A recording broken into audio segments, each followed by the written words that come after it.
जब 4 लाख रुपए का डैमेज सामने हो तो इंसान सॉल्यूशन नहीं शॉर्टकट ढूंढता है और राघव भी वही करने वाला था। राघव ने जीएसटी रजिस्ट्रेशन डिले किया, इंटरस्टेट सप्लाई भी की, थ्रेशोल्ड भी क्रॉस कर दिया और अब tax plus interest plus penalty का रिस्क उसके सामने है। वही शॉप, वही टेबल, वही लैपटॉप, पर अब एक और स्क्रीन ओपन थी, गूगल सर्च में जीएसटी में कम टैक्स कैसे पे करें। राघव की आंखों में टेंशन के साथ एक होप भी थी। राघव सर्च कर रहा है, क्या कोई ऐसा रास्ता है जहां कॉम्प्लायंस भी हो जाए और डैमेज भी कम हो जाए। राघव ने सुना कॉम्पोजिशन स्कीम के बारे में, कम tax, simple return, no tension. उसने तुरंत सोचा, बस यही सही है। सॉल्यूशन सिंपल लग रहा था पर सिस्टम सिंपल नहीं होता। राघव एक्साइटेड हो गया, सर कॉम्पोजिशन ले लेते हैं, टैक्स भी कम लगेगा और कॉम्प्लायंस भी इजी है। रूम में 1 सेकंड के लिए खामोशी। सीए सर ने तुरंत हाँ नहीं बोला क्योंकि उन्हें पता था ये सॉल्यूशन नहीं, एक और ट्रैप हो सकता है। सीए सर ने कामली बोला, राघव कंपोजिशन स्कीम हर किसी के लिए नहीं होती। 3 बेसिक चीजें समझ लो।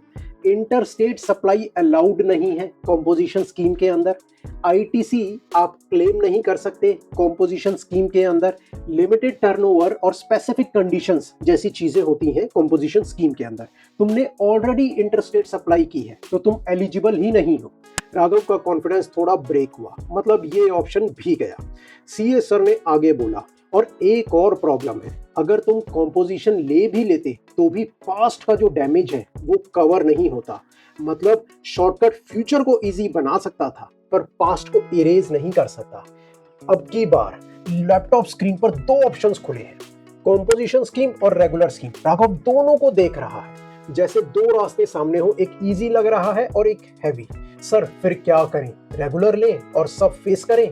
सीए सर ने सीधा देखा, बिजनेस में एक रूल है, इजी ऑप्शन हमेशा सही ऑप्शन नहीं होता। रेगुलर स्कीम टफ है पर ट्रांसपेरेंट है, कॉम्पोजिशन इजी है पर रेस्ट्रिक्शंस के साथ में। राघव ने धीरे से बोला, रेगुलर लेते हैं, जो गलती की है उसे फेस करते हैं।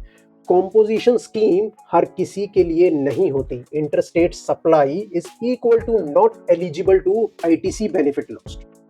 और उसके बाद जो इजी सॉल्यूशन होता है ना, वो कभी भी राइट सॉल्यूशन नहीं होता। सच मुश्किल होता है पर वही आपको आगे लेकर के जाता है। सीए सर ने फाइनल लाइन बोली, राघव अब हमने सही रास्ता चूज कर लिया है पर असली चैलेंज अब स्टार्ट होगा। अब हमें पास्ट को करेक्ट करना है। स्क्रीन पर एक नया टैब ओपन हुआ, जीएसटी रजिस्ट्रेशन का इफेक्टिव डेट, और कर्सर अभी भी ब्लिंक कर रहा था। अगर आप भी बिजनेस कर रहे हो तो शॉर्टकट लेने से पहले एक बार सोचना जरूर, क्योंकि सिस्टम शॉर्टकट को एक्सेप्ट नहीं करता। Thank you.